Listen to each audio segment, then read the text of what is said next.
The ship, which in fact had probably been built in about 5 days in America, and it had 16 30-ton tanks on it, and it behaved like a snake over the waves, creaking and grunting. And I think the sailors on board thought for a minute that it was going to sink. So did I. And it rammed itself up on the shore, let the ramp down. The captain came over to me and said, "Right, get your tanks off." The first tank went off.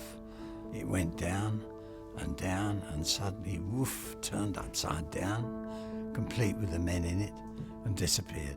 We obviously were right on the edge of a hole, so instead of the tank going into 8 or 10 foot of water, it went into about 18 or 20 foot of water. When I looked at that and realised that the chaps I'd just been talking to were trapped in that tank and were drowning and being killed at the time, I'd rather have been at home with Mum.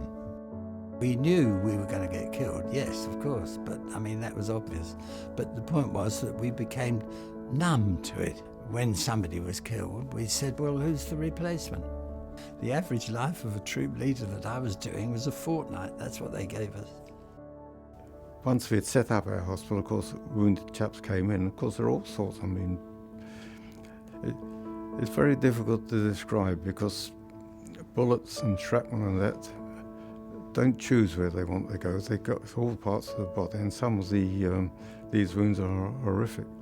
In fact, I had nightmares for years afterwards. None of us were heroes. I should say I was darn scared all the time, and I think everyone else was, but we just had to do it. There's going to be a very large number of events to commemorate the 70th anniversary of the D-Day landings. Her Majesty the Queen will be there, Barack Obama is going to be there, and quite a lot of veterans we're helping to fund to go back to where they served with such distinction in such difficult circumstances. The survivors of the Second World War are fantastic people. We need to honour them and celebrate their achievements and thank them for what they've done for us.